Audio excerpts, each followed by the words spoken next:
Hey everybody, thank you for joining me again on another makeup tutorial. Sally the Pumpkin Queen is the name of this tutorial.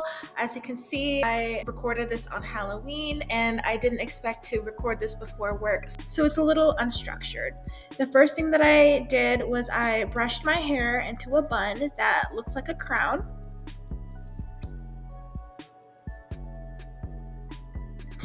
Fluffing out my bun. There's nothing much to see here. The next more exciting step is I used some red yarn. I didn't have time to go to the store to buy a wig on Halloween. So we dug into our arts and crafts box and found some red yarn, and I'm going to use this to cover my bun to kind of make a modern twist of a red wig for Sally's red hair. My sister is assisting me in this process. We're just layering the thread by folding it over just to cover more surface area on my dark hair.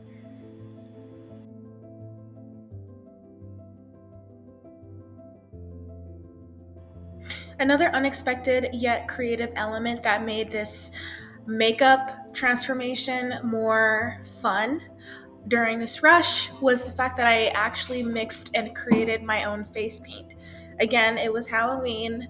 I had a crunch for time, and so what I did was I mixed a pigment and some foundation to create this beautifully pigmented face paint on my dark skin. Let me show you how I did it.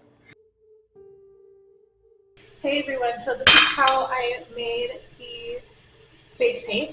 I use eyeshadow, and it's just pigment mixed with your foundation.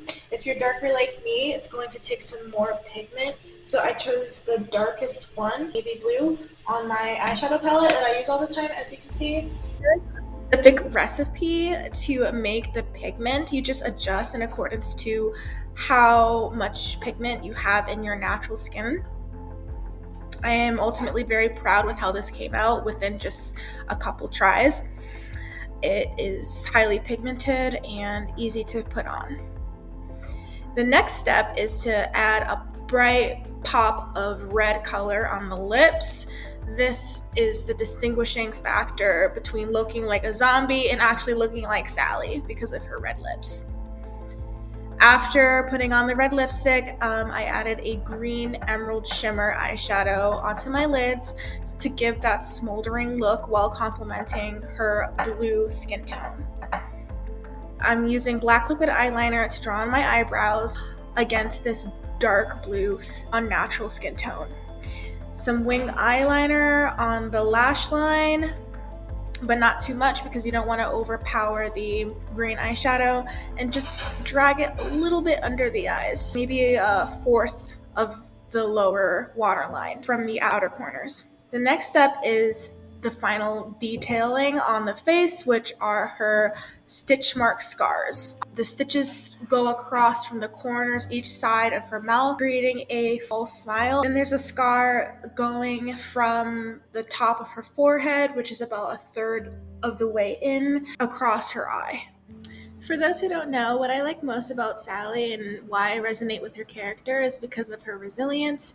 She was kidnapped from her birthright, Dreamtown, and her DNA was changed by Dr. Finkelstein, and she lived in a false identity, discombobulated and abused for most of her life, and that was her normal, and she ended up finding her power at the end of the story. So I hope you love this transformation and this encouraging word, and remember to always try to find things to smile for, even if you want to disappear. Thank you so much for watching. I hope that you enjoyed this makeup transformation, and I will see you in the next makeup tutorial sooner than you think. May our desired realities no longer be fiction. Happy Halloween! Bye!